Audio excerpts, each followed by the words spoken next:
You wake up. You stare at the dark ceiling. You check the time on your phone. It is 3 in the morning. You calculate exactly how many hours you have left before your alarm goes off, and you try to force yourself back to sleep. You probably diagnose yourself with insomnia.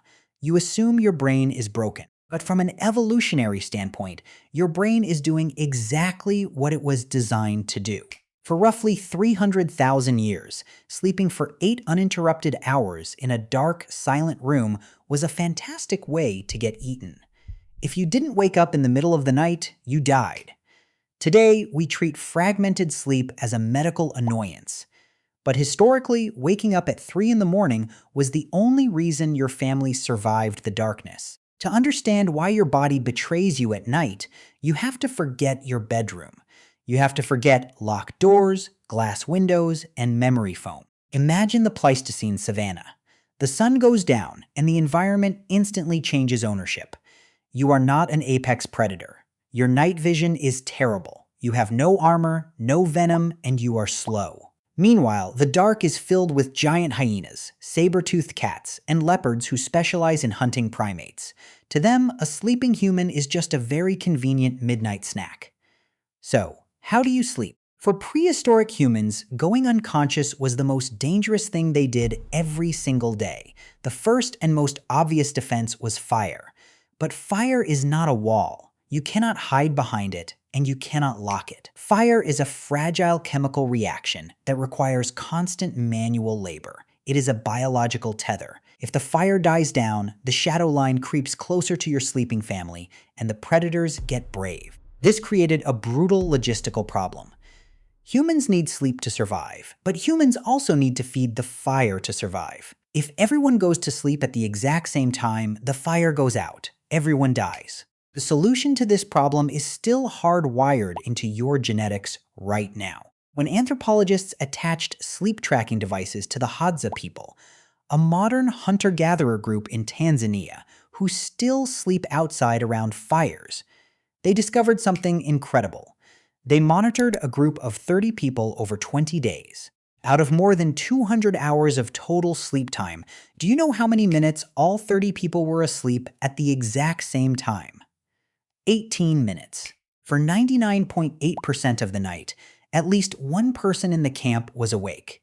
Usually, it was more like 8 people. They weren't assigning guard duty. They weren't drawing straws to see who had to stay awake.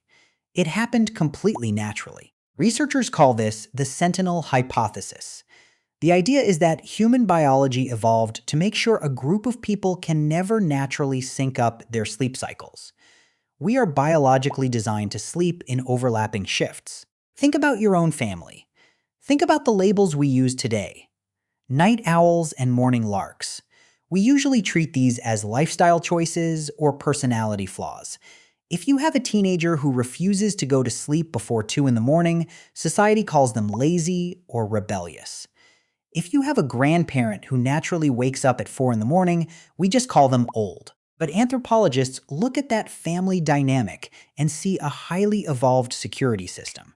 Age is the key to the rotating night watch. Teenagers and young adults are biologically driven to stay up late, guarding the first half of the night. Older adults and grandparents are biologically driven to wake up incredibly early, guarding the second half of the night. By combining multiple generations around one fire, a prehistoric tribe accidentally created a 24-hour surveillance system. No one had to sacrifice a full night of sleep, but the fire never went out. Your teenager's annoying sleep schedule is an ancient survival tactic. But even if you are a perfectly average sleeper, your body still remembers the danger of the dark. Before the Industrial Revolution and the invention of artificial lighting, humans didn't sleep in one huge 8-hour block. They practiced what historians call segmented sleep. You would go to sleep shortly after dark. This was your first sleep.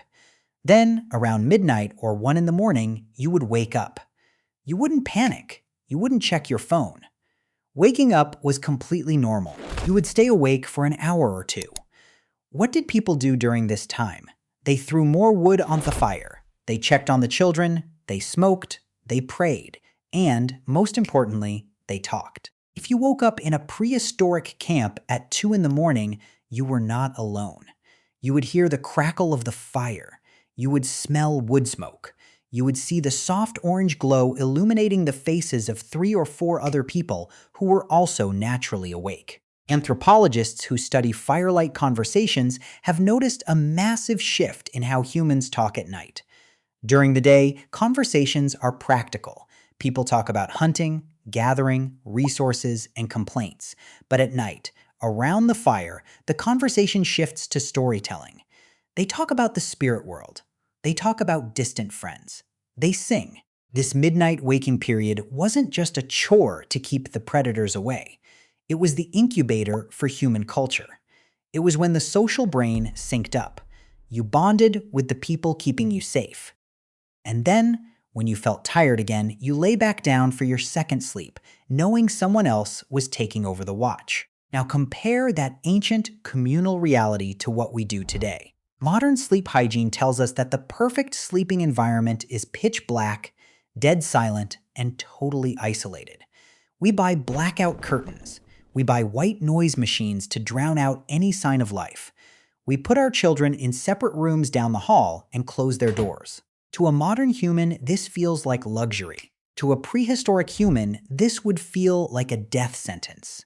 For thousands of generations, a pitch-black room meant you had no fire.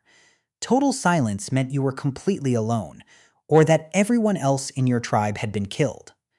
Sleeping in isolation wasn't a sign of wealth. It was a punishment.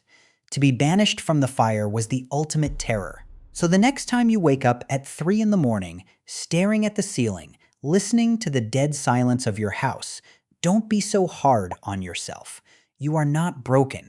You are just a prehistoric human, dutifully waking up to check the fire, listening for the sound of a leopard, and waiting for someone to tell you a story.